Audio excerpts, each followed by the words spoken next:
बयनिबो सिगाङाव जोंनि गोजौसिनाव थानाय आफा इसोरा बाख्नाय जाथों। नैथियावहाय बेयाव आंजों लोगो लानाय साफ्रोमखौबो आंनि बे गस्पेल मेसेन्जार चेनेलनि जानानै प्रभु जिसु ख्रिस्टनि मुङाव अननाय सिबिनाय लोगोसे खुलुमनायखौ जासिग्रोनाय थाबाय।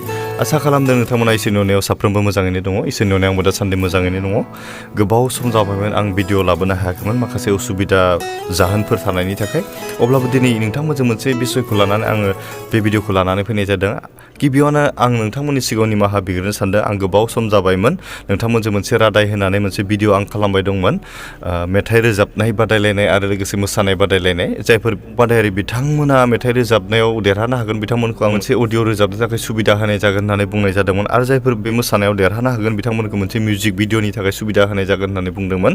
नाथाय नोंथांमोना सोरबाया साननो हागौ माथो आद्रा खालामनानैहाय जोंखौ थगायबायसो होननानै। नाथाय आं थगायाखै। माखासे आंनि बिसेस पार्सनेल उसुबिदा लोगोसे अफिसियेल उसुबिदा लोगोसे न'खरनि माखासे जाहोनफोरनि थाखाय आं भिडिअखौ लाबोनो हायाखैमोन।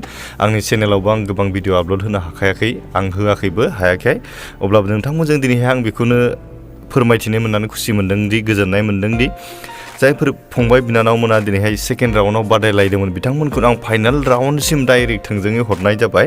आरो मोसानाय बादायलायनाय आरो लोगोसे मेथाइ रोजाबनाय बादायलायनाय आयदानि मोननैयावबो जायफोर बाहागो लानानै फाइनालिस्ट जानो हाबाय बिथांमोननि मुंखौ आं दा फारि मुंख'नानै होफिननो सानबाय। नोंथांमोना खोनासंदो आरो नोंथांमोना गाव गावनि फाइनाल राउन्डनि थाखाय बादायनाय भिडिअ बा अडिअखौ आंनो हरनो हागोन। आं बेखौनो खावलायनाय थाबाय।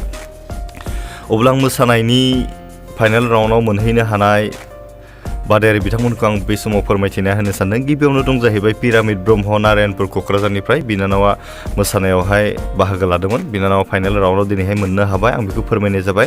लोगोसे सेलिना नार्जारि आरो जेसमिन बसुमतारि जियागुरि एनएलसि चार्चनिफ्राय बे बिनानावमोनखौबो आं फाइनाल राउन्डनि थाखाय भिडिअ हरनो थाखाय खावलायनाय थाबाय। लोगोसे मिनिता हाज'वारि 1 नं बुरिजानिफ्राय बिनानावखौबो बे समाव फाइनाल राउन्डनि भिडिअ हरनो थाखाय आं खावलायनाय थाबाय। लोगोसेनो आरो दंबावो जोंहा बेनिसा बसुमतारि चिरां कुमगुरि बाप्टिस्ट चार्चनिफ्राय बिनानावखौबो फाइनाल राउन्डनि थाखाय भिडिअ हरनो आं खावलायनाय थाबाय। लोगोसे एन्जेलिजा नार्जारि दादगारिनिफ्राय बे बिनानावखौबो आं फाइनाल राउन्डनि थाखाय भिडिअ हरनो थाखाय आं खावलायनाय थाबाय। अब्ला आं बे समाव फोरमायखानो सानदों जायफोर बिनानावमोना दिनैहाय बे मोसानाय बादायलायनायावहाय फाइनाल राउन्डआव मोननो हाबाय।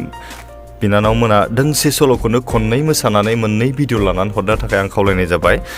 भिडिअ लानाया मोनसे साइडल' नङा मोनफ्रोमबो साइडनिफ्राय लानानैहाय मोननै भिडिअ आंनो हरनो थाखाय आं खावलायनाय थाबाय। लोगोसे मेथाइ रोजाबनायाव जाय फंबाय एबा बिनानावमोना फाइनाल राउन्डआव मोननो हाबाय बिथांमोननि मुंखौ आं मख'ना होनो सानबाय। गिबियावनो दं जोंहा बेयाव 10 जन दङ दे टप 10 दङ। बेयावहाय गिबियावनो दं जोंहा जाफेद बसुमतारि बाक्सानिफ्राय। नैथियाव रुदा दैमारि उदालगुरिनिफ्राय। मिथिसार नार्जारि चिरांनिफ्राय। बमिता दैमारि उदालगुरि।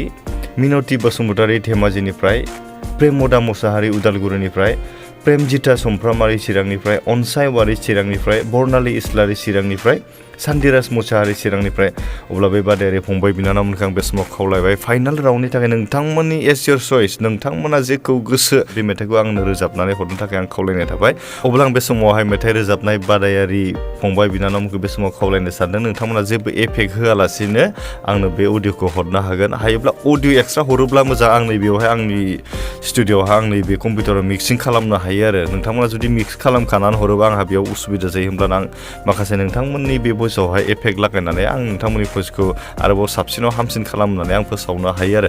अब्ला नोंथांमोना आं बे समावनो फोसावखानाय थाबाय जोंहा फाइनाल राउन्ड बेनि लास्ट। बेनिखायनो नोंथांमोननि बेस्ट अफ द बेस्ट नोंथांमोननि हानायमानि सबसे बेस्टखौ होनो नाजादो। बे मोसानाय बादायलायनायानो जा बा मेथाइ रोजाबनाय बादायलायनायानो जा। बिनि उनाव नोंथांमोननो आं जि बुंखानाय बायदि जाय फंबाय बिनानावमोना बे मेथाइ रोजाबनायाव देरहानो हागोन बे मेथाइ रोजाबनायनि थाखाय आं बिथांमोननो मोनसे अडिअ रोजाबनायनि थाखाय आं खाबु होनाय जागोन। आरो जाय बिनानावमोना दिनैहाय बे मोसानाय बादायलायनायाव देरहानो हागोन बिथांमोननि थाखाय आं मोनसे मिउजिक भिडिअ आं खालामनानै होगोन। जि रादाय होदों बे रादायखौ आं जाफुंहोगोन। अब्ला नोंथांमोना आं जि गोबाव जाबाय आंनि बे हाबाफारि लानायाव बा डिले जाबाय बेनि थाखाय नोंथांमोननियाव आं आखाइ खबजबै निमाहा बियो। नोंथांमोना जे निमाहा खालामगोन आं जेबो थगायनायनि खोथा सानाखै बा थगायनांगौ होननानै सानाखै।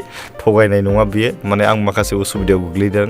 आं माखासे प्रब्लेमाव गोग्लैनानै दंमोन। आरो आंनि बिहरनाय बायदि बे बादायारि फंबाय बिनानावमोनाबो भिडिअखौ हरनो हायाखैमोन। खायसे लोमजानानै दंमोन आरो खायसेया एग्जाम जादोंमोन। बेनिखायनो बेयाव गोबाव जालांबाय। जेखियानो जा इसोरा गासैखौबो मिथिगौ। नाथाय जोंनि जि हाबाफारि बे जाफुंनांगौ आरो जाफुंहोगोन। जों बे थांखिजों इसोरनि महिमानि थाखाय जों गावखौ गथायनि आं हामबाय होननायजों आंनि दिनैनि बे फाइनाल राउन्डनि जि फोसावनाय हाबाफारि बेखौ आं बेखिनियाव दोनथ'बाय। नोंथांमोना थाबैनो आंनो बे भिडिअखौ बा अडिअखौ हरनो हागोन। अब्ला बेनि सोमोन्दैहाय नोंथांमोना जुदि माबा मोनसे बुजिनो थाबावदोंब्ला बा गोसोआव माबा मोनसे बुजिनो मोनाखैब्ला आं डिसक्रिपसनाव आंनि मबाइल नाम्बारखौ होनाय जागोन आरो नोंथांमोना अलरेडि सिगाङावबो मोनखाबाय बेयाव WhatsApp खालामनानै नोंथांमोना सुलाद लानो हागोन नङाब्ला फन खालामनानै सोंहरनो हागोन लोगोसे बे WhatsApp ग्रुप खालामनाय दं नोंथांमोना बे लिंकआव थांनानै जइन जानानैबो बेनि सोमोन्दै मिथिनो हागोन अब्ला हामबायसै इसोरा जों साफ्रोमखौबो लोगोसे थानानै जेब्लायबो दैदेनगोन हेफाजाब खालामगोन बेखौ मिजिंथिनानै दिनैनि हाबाफारिखौ बेखिनियाव दोनथ'बाय गोजोनथोंसै थेंक इउ